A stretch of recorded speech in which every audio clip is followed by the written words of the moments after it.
కిలాడి కమిటీలు ఇచ్చే నివేదికలు లేకపోతే సూచనలతోనే మీరు ముందుకు వెళ్ళడానికి వీల్లేదు.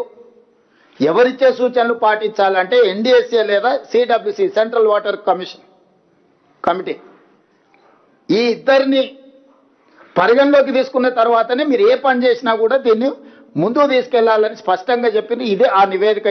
ఈ మొత్తం నివేదిక 365 పేజీలలో ఇచ్చిన నివేదికలో మొత్తం కూలంకషంగా సారాంశాన్ని మొత్తం వడబోసి సమస్యలతో పాటు సమస్యల పరిష్కారానికి అవసరమైన సూచనలన్నిటిని కూడా ఇచ్చింది. దీన్నే బైబిల్, దీన్నే ఖురాన్, దీన్నే భగవద్గీతగా భావించి తెలంగాణ సాగునీటి పారుదల శాఖ తూచా తప్పకుండా ఎక్స్పర్ట్స్ కమిటీని అపాయింట్ చేసి ఈరోజు ఆ ప్రాజెక్టును పునరుద్ధరించడానికి అహర్నిశలు మేము ప్రయత్నం చేస్తున్నాం.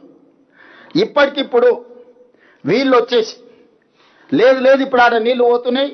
వెనకటి కేసీఆర్ చెప్పాడు తలాబులో నీళ్లున్నా మన తాగడానికి నీళ్లు లేవు, కాలు అడ్డం పెడితే మొత్తం మన భూములు దడిచిపోతాయి, ఇంత దుర్మార్గం ఇంత అన్యాయం ఉంటుందా అని తెలంగాణ ఉద్యమంలో చెప్పాడు. మనం కూడా అవును తల ఊపినాం, బాగానే ఉంది. అప్పుడు ఉద్యమం సందర్భం వేరు. ఆయన ఏం కథలు చెప్పినా, బుర్ర కథలు చెప్పినా, హరికథలు చెప్పినా మనం విన్నాం. సరే మనోడే కదా ఏదో ఒకటి కానీలే. ఇప్పుడు కూడా మళ్ళీ కొడుకు బయలుదేరాడు. ఆడ నీళ్ళు పోతున్నాయి, ఇక్కడ కన్నెపల్లె పంపులు ఉన్నాయి, మీరు ఎత్తురని.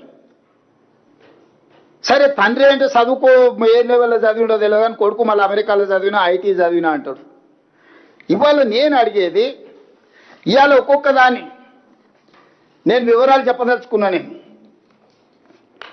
నీళ్లు వారినంత మాత్రాన కళ్ళ ముందల నీళ్ళు పోతుంటే ఎత్తనికి రాదు.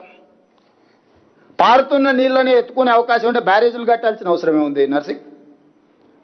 బ్యారేజీలు కట్టిందంటే పరిగెత్తుతున్న నీళ్లను నిలబెట్టాలి, నిలబెట్టిన నీళ్ళను ఎత్తాలి, ఎత్తిన నీళ్ళను తరలించాలి. ఇదే కదా లిఫ్టులు అంటే. పరిగెత్తున్న నీళ్ళను నిలబెట్టాలి, నిలబెట్టిన నీళ్ళని ఎత్తిపోయాలి. స్థూలంగా ఇంతే తెలుగులో. దానికోసమే బ్యారేజీలు కట్టారు. ప్రతి బ్యారేజ్కు వెనకాల ఒక పంప్ హౌస్ కట్టారు. ఆ పంపుల నుంచి లిఫ్ట్ చేసి తీసుకుంటున్నారు. ఇప్పుడు వాటి కథ కూడా చూద్దాం. మేడిగడ్డ బ్యారేజ్ నుంచి మాట్లాడుకుంటూ వద్దాం. మొదట మేడిగడ్డ, తర్వాత అన్నారం, ఆ తర్వాత సుందిల్ల, ఆ తర్వాత శ్రీపాదెల్లంపల్లి అక్కడ ఉన్నది. ఒక్కసారి మిత్రులను అటువైపు కూడా చూడమని. ఇది మేడిగడ్డ బ్యారేజ్. ఈ మేడిగడ్డ బ్యారేజ్ 89.5 మీటర్ల బెడ్ లెవెల్లో ఉంది. దీని క్రస్ట్ గేట్లు 90 మీటర్ల దగ్గర క్రస్ట్ గేట్లు ఉన్నాయి, 1 మీటర్ పైన. దీని వెనకాల 18.5 కిలోమీటర్ల వెనక్కి ఇక్కడ మీకు లక్ష్మీ పంప్ హౌస్, అదే కన్నెపల్లి పంప్ హౌస్.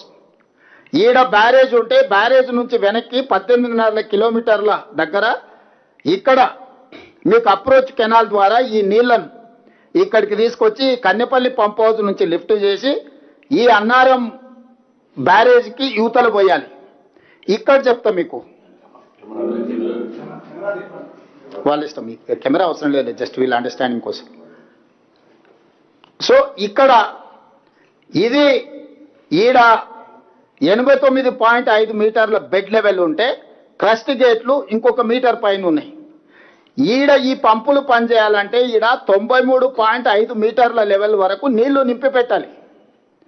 ఇట్లా ఉరుకుతున్న నీళ్ళు, ప్రాణహిత నుంచి ఇటు నుంచి వచ్చిన నీళ్ళు ఇట్లా పోతున్నాయి కదా, నీళ్లు ఉరుకుతున్నాయి కాబట్టి నీళ్లు 60,000 క్యూసెక్